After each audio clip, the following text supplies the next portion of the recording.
that was fun. Goodness gracious. So we're late this morning because at 9:45 our time, when I tried to use our production software to live stream our service, the server connection kept dropping after like 5 seconds. And I tried it several times and then decided, wait, I got to let everybody know. And so I made a live Facebook video on my personal Facebook page, and it worked. So I thought, oh wait, I could stream on my personal page. And I had to make some changes on the production software to make that happen. So we are definitely together in this, aren't we? Good job, Matt. That was an appropriate song for today.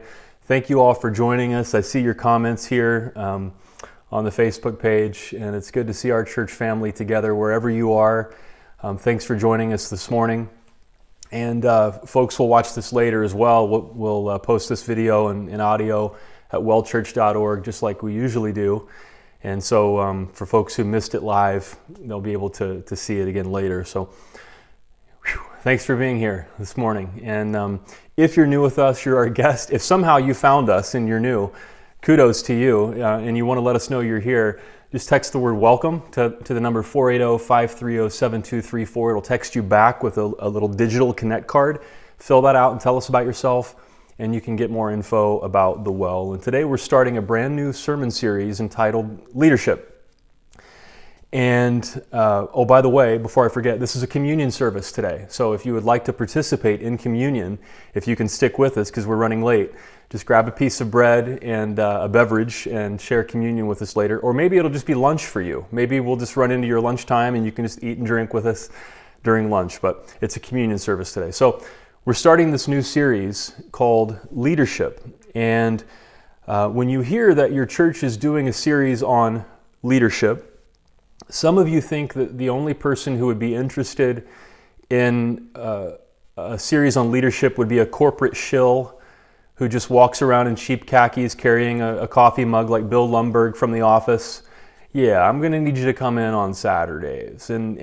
Or maybe some kind of tycoon CEO who is obsessed with being the boss and power and takes advantage of people and steamrolls over people. Some of you come from a more conservative evangelical background where you saw leadership sermons that were just kind of the corporate yes person type of series, and maybe you think that kind of culture is actually hurting America. I don't know how a series on leadership strikes you, but here's where I'm coming from. Here's who I think is the most effective leader of the past 100 years. Martin Luther King Jr. is still changing the world. 60 years after his work, he is inspiring Americans and really people all over the world to live up to our ideals. He embodied his cause. He spoke to the hearts of people. He was seen as the preeminent leader for civil rights in the United States and in many parts of the world now.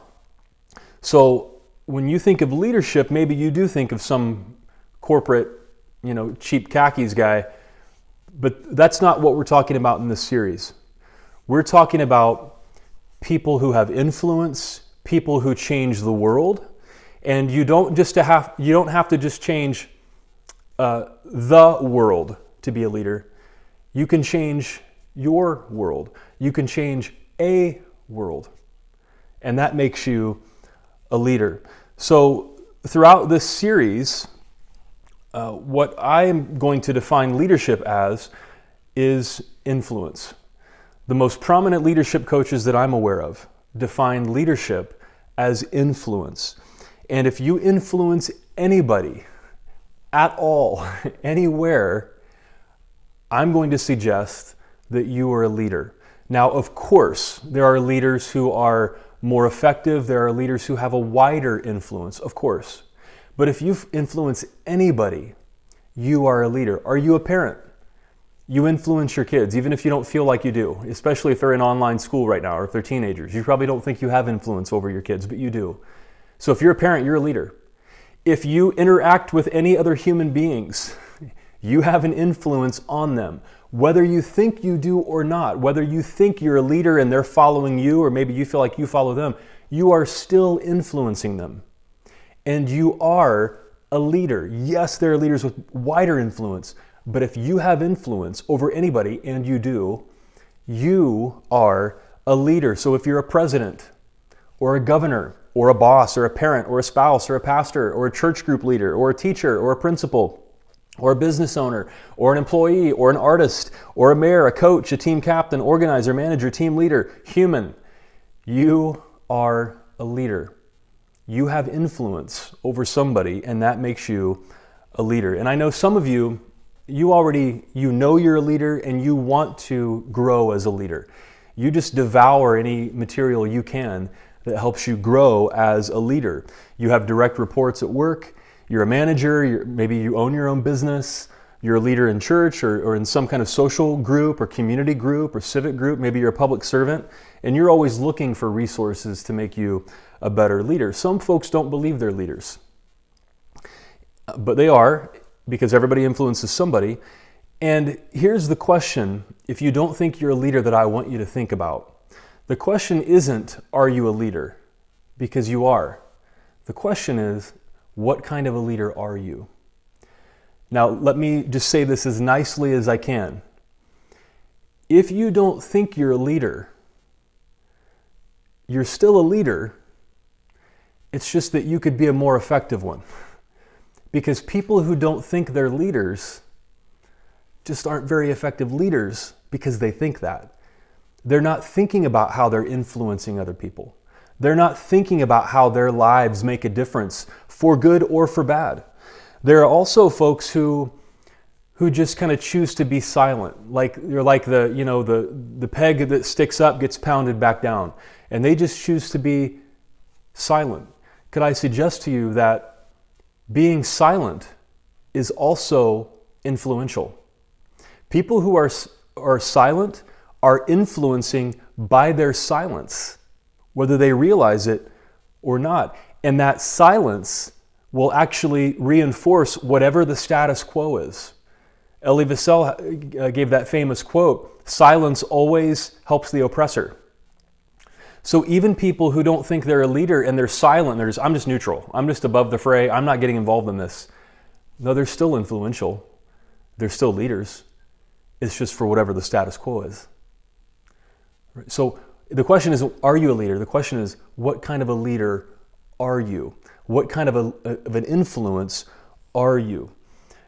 And you see my production skills live as I'm still jittery from trying to get the live stream to work. Another place I'm coming from in this series is that everything, that's a big statement, everything rises and falls on leadership.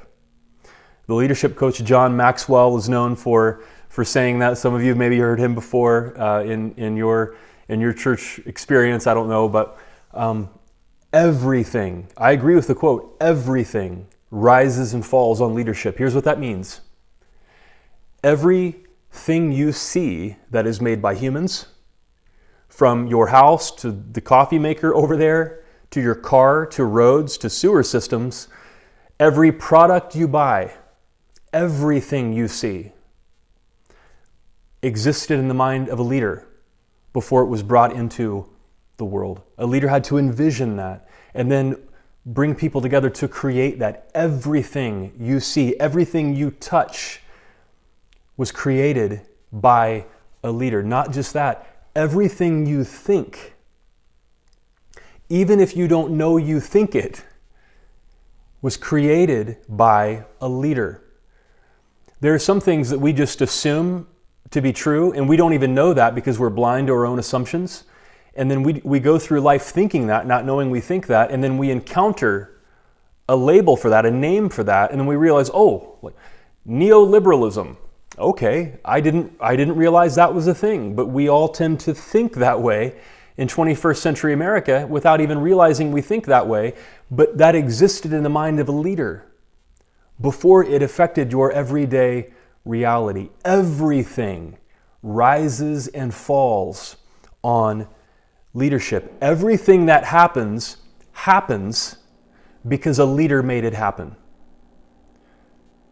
So if leadership is that important, if you are a leader, whether you think you are or not, because you have influence, and everything rises and falls on leadership, what could be more important than becoming better leaders? Here we are in the beginning of September, Labor Day weekend of 2020.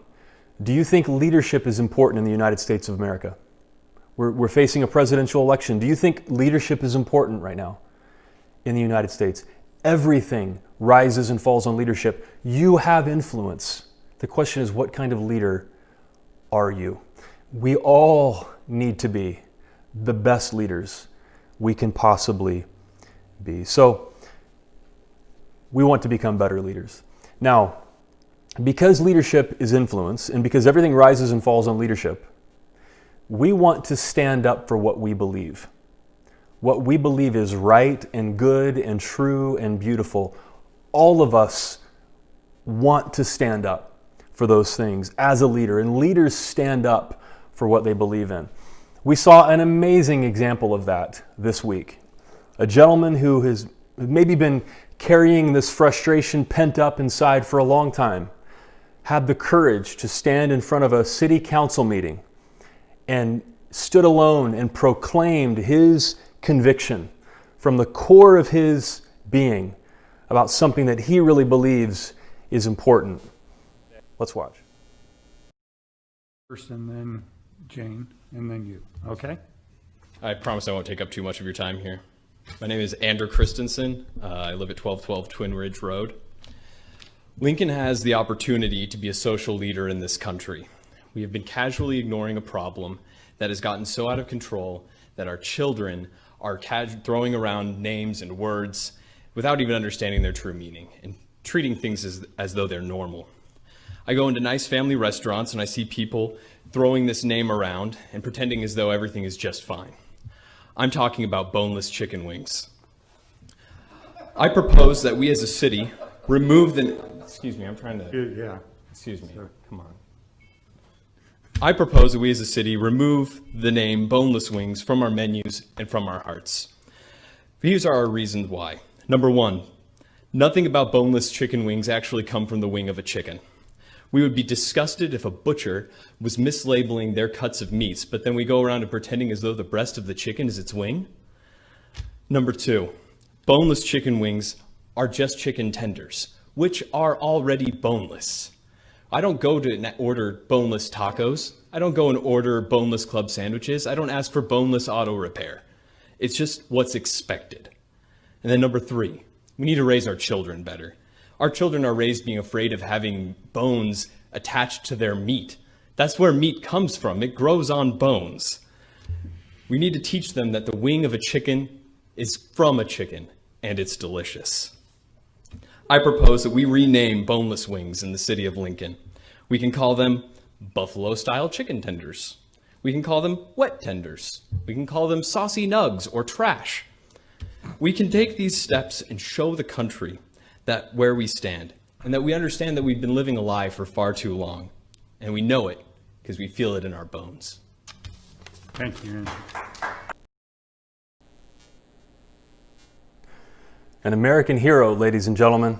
That's what a patriot looks like, who stands up for what he believes. I love saucy nugs. I vote for that one. And you saw, of course, my production skills trying to get to the right video. Thank goodness for editing. Now, isn't this 2020? That guy is a more effective leader than half of our government at this point. Isn't that just the most 2020 realization? A guy who's, standing in front of a city council as a gag showed more leadership than much of what we see today. So leaders stand up for what they believe. And today we're talking about leadership at work. Again, some of you realize you're leaders, you have direct reports, you're a manager, you're a boss.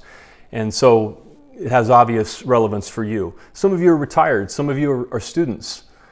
Some of you lead in your home, you stay at home. And so today we're not just talking about leading at work, we're talking about leading at school, leading in your community, essentially leading outside of your family, because you have influence on people wherever you are. It's Labor Day weekend, and so it's a place to start that's obvious to talk about leadership at work. Now, have you had a bad boss? Now, some of you are like, Ryan, how much time do you have? Ryan, the stories I could tell. Have you ever had a bad boss, an unhealthy supervisor, manager? What did that feel like? What did that do to you emotionally? What did that do to your quality of life? I mean, not to mention your work-life balance, but what did that do when you weren't at work? How did that affect you? Did your leader pass the buck? Did that boss blame other people for their shortcomings? Did they act in a self-centered way? Did they fail to listen? And they just acted, autocratically from a top-down perspective without thinking about how their actions affected other people. And how did that affect you? How did that feel to have an unhealthy leader influencing your life? Well, as leaders ourselves, we would never want to do that to somebody else. We don't want to be like that bad boss, that unhealthy leader. We want to grow as a leader at work, at school, in our community, and we want to be an influence for good and not hurt people the way we were hurt. We want to help them and make their lives better. So I want to share a couple of scriptures with you here. The first is from the Gospel of John and then from Matthew. Now, this is a communion Sunday. We'll take communion together at the end of the service. And this scripture that we're going to read is from the Last Supper, before Jesus shares communion with his disciples, and just before he was betrayed by Judas. And so the disciples gathered with Jesus in the upper room, the second story of probably a wealthy person's home in Jerusalem that opened up their home to them. And in Jerusalem, where this meal takes place, it's an arid climate, kind of like where we are here, those of us who live in Arizona. You wear sandals, and as you walk, your feet get sandy and sweaty from the heat. And when you enter somebody's home for a meal, it's a sign of hospitality that somebody in that home would wash your feet before you share a meal together, probably for obvious reasons. Now, the job of washing a guest's feet usually fell to a servant, a slave, in the Roman Empire. Or if the family didn't have a servant, a slave, it fell to the host's wife. This was a patriarchal culture. And so if you don't have a slave to do it, then the wife would have to do it. That's the kind of culture that Jesus lived in. So Jesus does something different. Before he and the disciples share this last meal together, before his crucifixion and his resurrection, Jesus decides that he wants to set an example for his disciples about what leadership looks like. He's been their leader. They've been following him, but he wants to teach them about what leadership, healthy leadership, good leadership looks like in this world. And so Jesus didn't depend on a slave to do something. He didn't depend on, he didn't put it off on the woman of the house to do this like the surrounding culture did. This is what Jesus did. Let's read together. When Jesus had finished washing their feet, When Jesus had finished washing their feet, he put on his clothes and returned to his place. "Do you understand what I have done for you?" he asked them. "You call me teacher and Lord, and rightly so, for that is what I am. Now that I, your Lord and teacher, have washed your feet, you also should wash one another's feet. I have set you an example that you should do as I have done for you. Very truly I tell you, no servant is greater than his master, nor is a messenger greater than the one who sent him.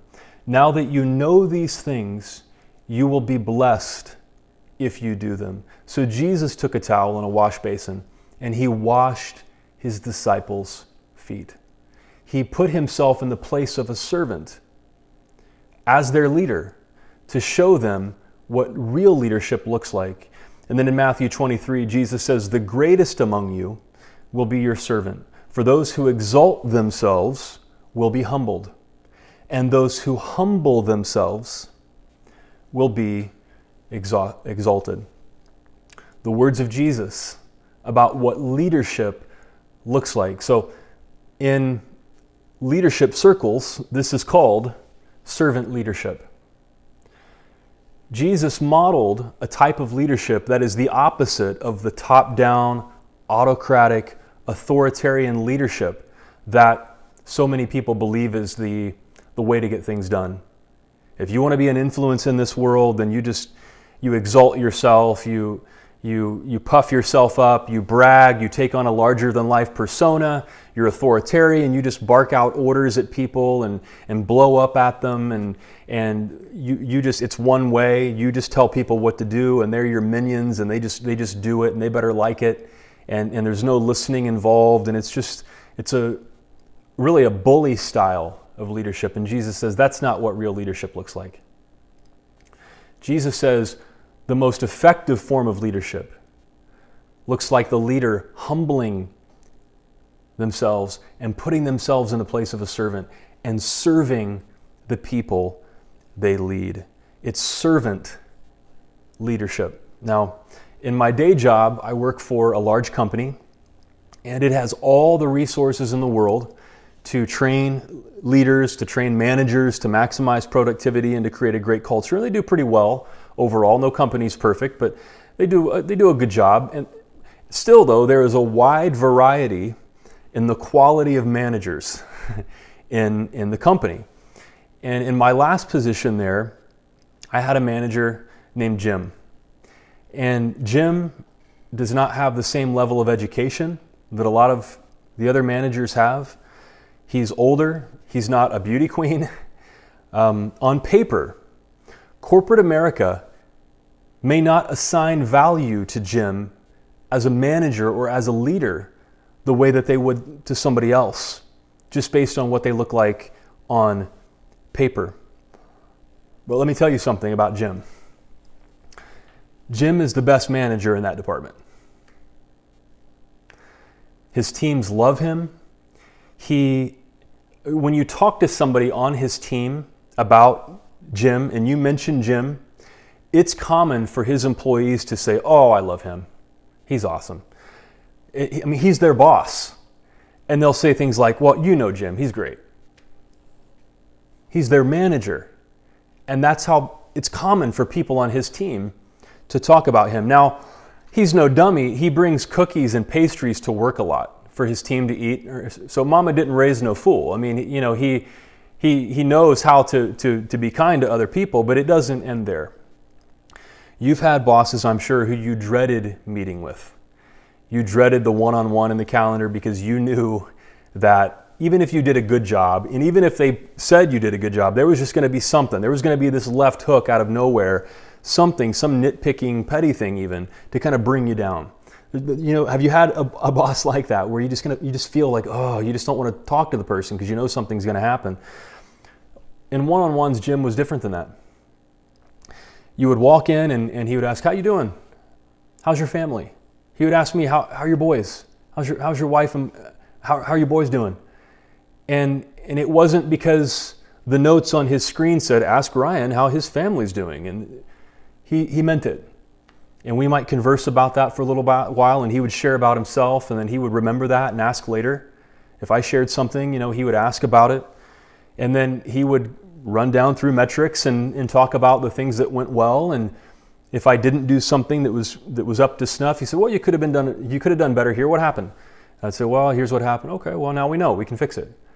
And the whole experience was, I know that this manager cares about me as a human being. That was the difference. We're looking at the same metrics. We have the same one-on-ones. We have the same performance evaluation that everybody else has. The difference was, Jim cares about his employees as human beings, and they know it. It shows. You can't fake it. He cares about people. That is the heart of servant leadership. There are so many books written now about how to lead or how to manage well, and how to lead millennials. Like, like how to manage millennials. There are all these jokes about how millennials are at work and so on. You know what I've experienced? Whether you're a millennial or a boomer or whatever generation you're a part of, you want a leader in your life who cares about you as a human being and helps you see how your work has value and how it matters. As Simon Sinek says, the why behind your work. And then there are some people who would say, well, you know, Jim sounds like he's a nice guy and he has a cush team and it's kind of a, you know, it's just an easygoing environment. I bet his team's performance is not as good as other teams. Wrong. Jim consistently had top performing teams. It's just incredible how many wannabe great leaders there are in this world who don't understand this. When your reports know that you care about them, that creates a better working environment for them. They're happier to be there. And study after study after study has shown repeatedly those teams are more productive. Jim's teams always were at the top of the heap. He attracted the best people. He attracted people who wanted to do a good job, and his employees weren't sitting around anxious and worried about what their boss was going to say to them next when he pulled them into the cubicle. They could actually focus their emotional energy on their work. They were more positive about work. It's not hard to understand why that would help a team to be more productive. Dan Cable is the professor of organizational leadership at London Business School, and writing for the Harvard Business Review, Dan says, power, as my colleague Ina Anisi has studied, can cause leaders to become overly obsessed with outcomes and control, and therefore treat their employees as means to an end. I've discovered in my own research this ramps up people's fear of not hitting targets, fear of losing bonuses, fear of failing, and as a consequence, people stop feeling positive emotions and their drive to experiment and learn is stifled. To put it bluntly, servant leaders have the humility, courage, and insight to admit they can benefit from the expertise of others who have less power than them. They actively seek the ideas and unique contributions of the employees that they serve. This is how servant leaders create a culture of learning and an atmosphere that encourages followers to become the very best they can. And perhaps even more important, better company results, servant leaders get to act like better human beings. That's an article from the Harvard Business Review about a style of leadership that Jesus modeled at the Last Supper. Servant leadership. So let me see if this rings true for you. Now, you may be a boss. And so we'll talk about how bosses act towards their employees. Maybe you're an employee, you don't have direct reports, you have a supervisor. There's actually such a thing as leading up because you are an influence on your boss, even if you don't feel like it. And so this applies to an employee. Maybe you're a leader in your community or your church. Maybe you lead a church group or a ministry. This applies to you. Maybe you're a member of a church group or a ministry. This applies to you because you're leading up. You know, maybe it's next week we're going to talk about leading in your home. And so this applies really anywhere. But let's see if these ring true for you about what servant leadership can look like. Selfish leaders versus servant leaders. First of all, a selfish leader sees others as a means to an end. They're using other people to get something else done.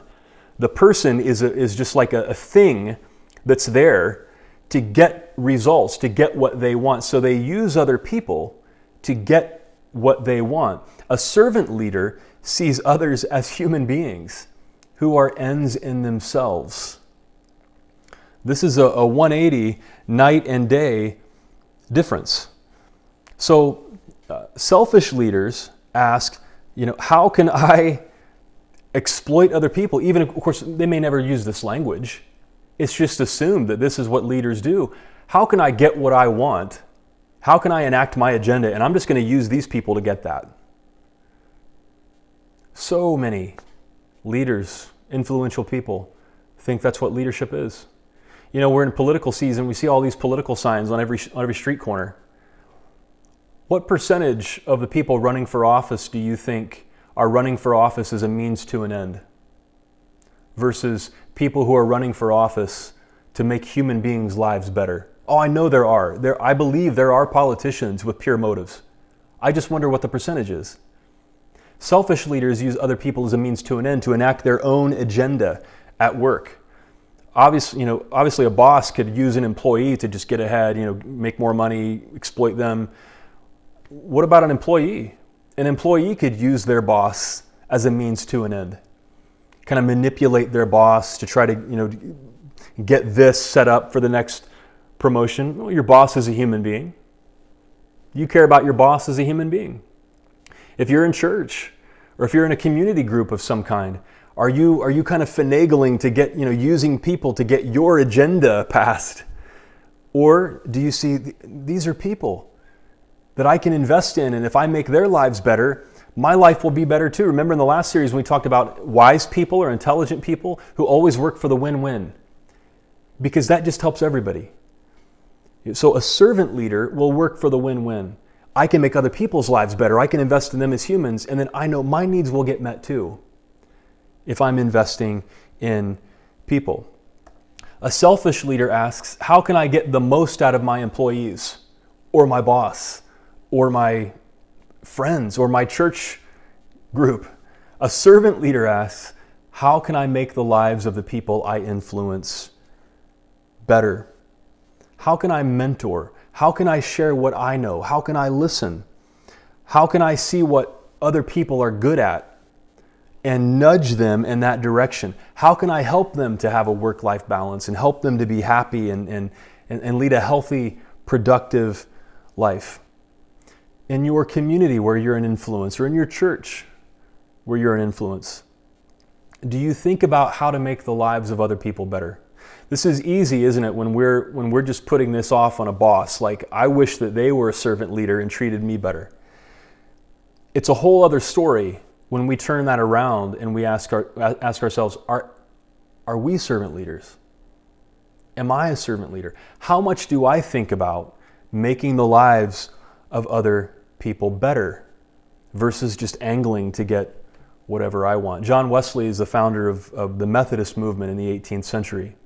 In one of his sermons, Wesley said that love is hungering for the happiness of others. That just gets me. If you're anything like me, most of my thoughts are probably spent trying to make my life comfortable. Of course, I love my family and I sacrifice and give for them. But I mean, like at work or, just in groups and responsibilities, I'm just trying to, make myself comfortable. I don't know. Versus thinking about other people to the extent that we hunger for the happiness of other people, that we want other people to be healthy and happy. And we think about their needs and not just our own. That's what a servant leader does. How can I make the lives of other people better? How can I invest into the lives of my community, my church? It's the Kennedy quote, ask not what your country can do for you, but what you can do for your country. It's asking, how can I make the lives of the people around me better? A selfish leader only directs. Leadership is top down one way for a selfish leader, just tells people what to do and expects them to do it. A servant leader also listens. Servant leaders create an environment where it's safe to give feedback. They know they don't know everything. And good leaders are learners. And so they're open to more knowledge. They know they need to learn. They're open to another point of view because they know we all have blind spots. And they're secure enough to ask somebody else for feedback. How did I do there? What could I have improved? Now, of course, when people give you honest feedback, that's tough. I mean, it's tough to really appreciate it once you get the feedback, but that's part of what being a healthy leader is. A servant leader is actually appreciating their feedback, thanking them for that, and not arguing with them when they give you honest feedback. But are you open to new information? Again, it's easy to put this on a bad boss, but how about you? Are you open to new information? Do you want feedback? Are you secure enough to ask people, how am I doing? I want to invest in your life and I want to make things better. I want to do a great job. How am I doing? Servant leaders ask for feedback. And then lastly, selfish leaders put responsibility only on others. They just want other people to be productive. And if something goes wrong, they pass the buck. They blame other people for their shortcomings as a leader. Servant leaders join with the team to reach the goal. Servant leaders roll up their sleeves, and they're not afraid to get their hands dirty with their team and make it happen. A top-down leader, a selfish leader, has high expectations for everybody else and low expectations for themselves. But servant leaders get involved. How about you? When something needs done, when you want to influence, when you want to make something better or make other people's lives better, do you get involved? Is it just barking orders? Or do you get involved and serve and give and participate and show up and take responsibility to make it happen? Leaders don't give directions from a distance. They roll up their sleeves and they listen and they get involved in the work. This Tuesday in our pub theology, somebody in the Zoom gathering brought up how during the COVID-19 shutdown, we haven't had to set up for portable church the way we normally do. Here in Chandler, the well is portable, and so we have this 24 feet long race car trailer that we pull up to an elementary school every Sunday at 8 a.m., and a team of people shows up, we call them the road crew, and they unpack this trailer and set up in a multi-purpose room in an elementary school cafeteria, and they transform that space into a worship space in about 45 minutes. And somebody in the pub theology who's on that road crew is like, yeah, we don't have to sweat, right now in the Phoenix heat. And so that's at least something to be thankful for. And in the road crew teams that I've always had, I've planted 2 portable churches. It's always been important to me to be a part of the road crew, to show up early and to leave late, to show up and grab equipment and move it around, push carts, lift things. It's always been important to me to serve on the road crew. Now, I don't like to make myself the hero of my own stories because I have so many ways that I need to grow as a leader, but that's something that I picked up early. I was blessed by somebody, I don't remember who, that instilled that into my mind. Real leaders get involved and they're not afraid to sweat. And so I've always loved serving on the road crew in the portable church that I've been a part of.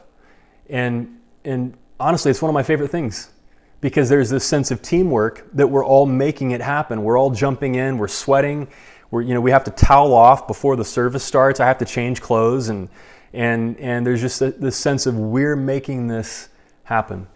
And so it's a blessing as a leader to roll up your sleeves and get involved with your team and lead. Jesus says, I have set you an example that you should do as I have done for you. Now that you know these things, you will be blessed if you do them. If you're like Jim leading a team, you'll be blessed with better metrics because they're just happier to work. If you roll up your sleeves as a servant leader and you get involved, you'll be blessed with the relationships and the fulfillment that you get from doing that. Whatever leadership looks like for you, whether you're at work or you're retired or you're a leader in your community, you'll be blessed if you practice servant leadership. Now, I sat down with a member of our congregation early in this week named Pam Parkinson, and Pam is a leader in our community in Chandler and in our church community. And when I thought about somebody who is just a part of the community and is an influence, she's the first person that I thought of. And so I wanted to ask her a couple of questions about leadership. She's a small business owner, and she's been involved in the Chamber of Commerce for years here. And she invited me to an event a few years ago, and I didn't realize what her involvement was at that point. And I showed up to an elementary school that they rented for this meeting. And there were, 50 or 100 people there. And I said, I saw Pam from across from, hey, Pam, I'm here. Thanks for inviting me. Looking forward to it. And then next thing I know, she goes up front and grabs the microphone. She's leading the thing. And I said, oh, now I realize who Pam is. I thought she was an influential person, and I can see she has amazing influence in her community. So I sat down and I asked her a couple of questions about leadership. Let's watch. Pam, thank you so much for being willing to talk with us today and share. When I thought about somebody to interview who was an influence in our community, you're the first person I thought of. So yeah, so I'm glad you said yes, and thank you for being willing to share. So wanted to ask you just a couple of questions. First of all, why is it important to you to be a leader in the Chandler community? Gosh, I was glad you gave me the questions ahead of time so I could try not to think about them too much. Sure. Good at that. Right on. I think more than anything, it's because I can. I mean, why be a leader? Why not? Why not? I mean, I think if we look at the world as that crazy, what is it, that 80-20 rule, 20% of us do 80% of the stuff. Well, Yep. hey, why not be one of those, Nice.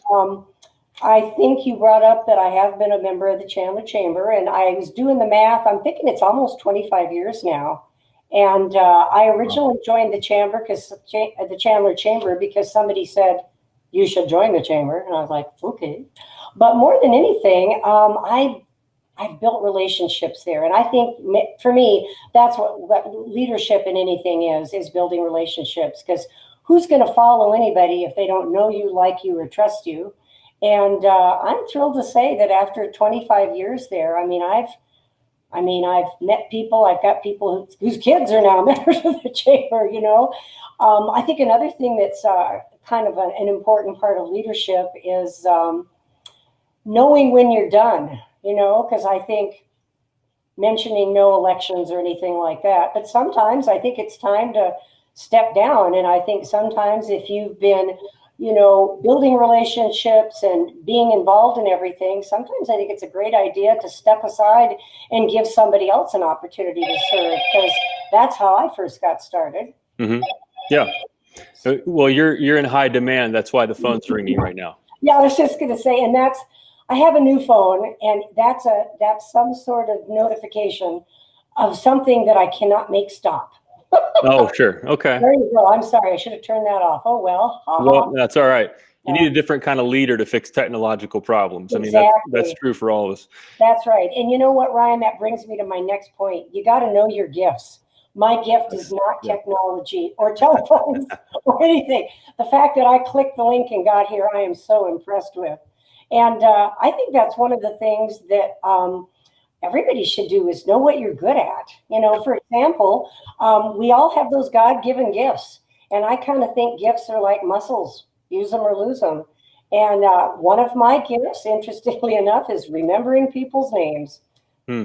So that's why I've said, excuse me, sir, may I hang out at the name tag table, which could be archaic at this point. We may never have a name tag table. I don't know. We'll see. Yeah. Yeah, we don't know. But I think using your gifts is a big part of building relationships with people.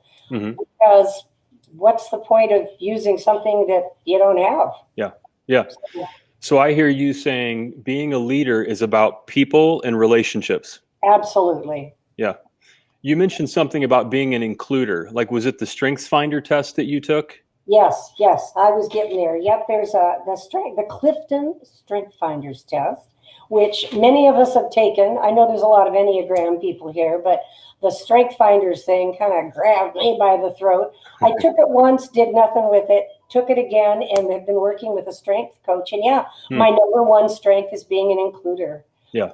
And so what does that mean? That means that I'm not the lone wolf. Anything that's going on, I want other people to be a part of that. And, I'm always doing the hustle in that way of getting people to be involved in something, whatever it is that might be. Yeah.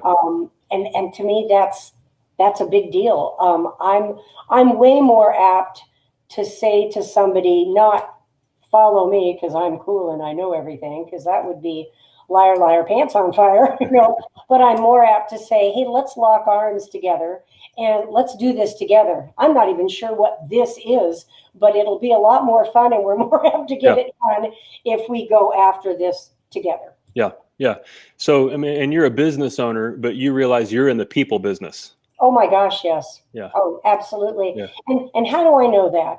I discovered early on, Ryan, that I'm a lousy employee. Just saying. And it's the reason I've been self-employed for 45 years. Because the Nice. minute you hire me, within 24 hours, I'm going to be telling you how to run the place. Because my number two strength is strategic, and I can strategically look at what's going on and think of a better way to do it, Mhm. which is a gift and a curse all bundled up in the Right. same enchilada. So I think when the includer part of things comes in, people want to be a part of something bigger than themselves. Yes. People like to be part of a cause. It's why we have a church community. It's why I've stuck with the chamber all this time. In the very first business that I started back in 1977, I still have people who are currently clients and customers in my business current at this minute that I met back then. And Wow. anything I've ever done, they always follow me because they say, hey, you haven't recommended us to look at something. You haven't led us down a crazy path yet. Well, maybe crazy, but a wrong path yet. And people follow you because they know you're not blowing smoke up their pant leg. You're going to offer them something of value and something that, ultimately has benefit for them. Yeah. Yeah. Well, so number one, you have the ability, the gifts to be a leader and be an influence. And the most prominent leadership coaches I'm aware of, at least, define leadership as influence, the ability to influence other people. So beyond just having the gifts, why do you think it is important to you? In what kinds of ways do you want to be an influence in our church and in the city of Chandler and in the chamber and all the things you're involved in? I mean, there's two answers to that. There's the BC answer, the before COVID, and the DC, the during COVID. Yeah, But right. so we'll go for right now because that's the pot of soup we're sitting in. And that is, I think right now there just needs to be people that are, I don't even know how to say, like sitting in neutrality and not, and you know how it is. If you go, oh, look at the guy over there stuffing his face with donuts, everybody looks over there and they don't see that you're sitting there wanting to reduce the Snickers population, And so if you look at it that way, I think that being an influential human at this point is to just be a good human and acknowledge other people when they're being good humans and go out there, not necessarily trying to, start fights and cause more divided stuff, not tell people how to think, acknowledge people for, who they are, which hopefully should be a decent human. Mm-hmm. Yeah. Yeah. Well, Pam, I appreciate you so much. And you have been a part of my life for a long time in a church capacity. And I know that you are a much loved person in this city. And it's no surprise why, because you love other people and you share your gifts and yourself with other people to make their lives better. So I appreciate your leadership and your influence, and I appreciate you sharing with us this morning. You're so welcome. Thank you, Ryan. I love you too. Oh, love you, Pam. Thank you. Okay. See you soon. Okay. I love Pam. Thank you, Pam, for sharing. Pam is a bridge builder. She is an off-the-charts relational person. She speaks up for what she believes, and she does it in the most inclusive way possible. I've seen her do this because people matter to her so much, and she wants to be a servant leader. So as we start this series, maybe we start it by asking just a simple question.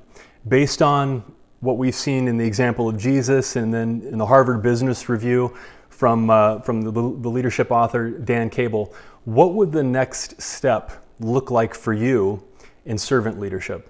What would it look like for you just to take that next step out of the list of servant leader qualities? No matter if you're at work, at school, in your community, in your church, what would the next step look like for you toward becoming always a better and better servant leader? So the scripture we read from John 13 about Jesus setting us an example to be servant leaders comes from the upper room and the Last Supper, where Jesus shared communion with his disciples. And we practice open communion at the well. You don't have to be a member of the well to take communion. How could we enforce it anyway, since you're at home right now? So anybody who says, yeah, I want to live this way. I want to love God. I want to love my neighbor as myself. I want to be a part of this. We invite you to participate in communion. So grab a piece of bread and a beverage wherever you are, and let's share communion together as we end the service. So on this night that Jesus was betrayed, he shared a meal with his disciples, and he took the bread and he thanked God for it. And he said, "This is my body broken for you. As often as you eat it, remember me." So let's take a piece of the bread and eat the bread together.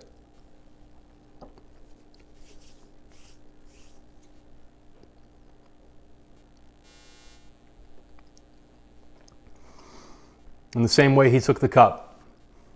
He thanked God for it. And then he said, "This is my blood shed for you for the forgiveness of sins.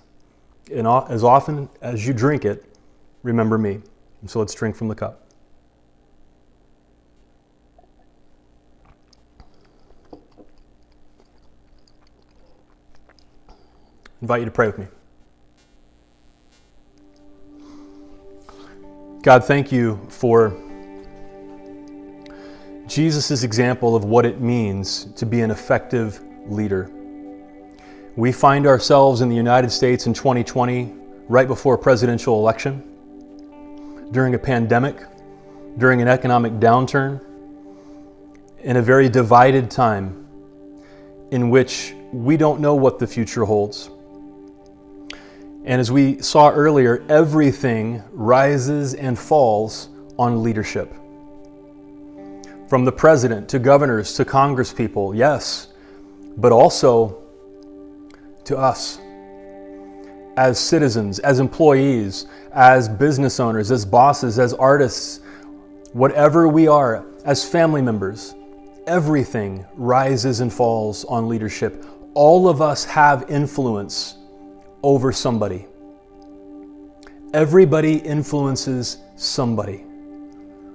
We are leaders, whether we even believe we are or not, because we have that influence. So the question isn't, are we leaders? The question is, what kind of leaders are we? How am I influencing the people around me? And today, as we talk about work here on Labor Day weekend, how am I influencing my employees? How am I influencing my supervisor?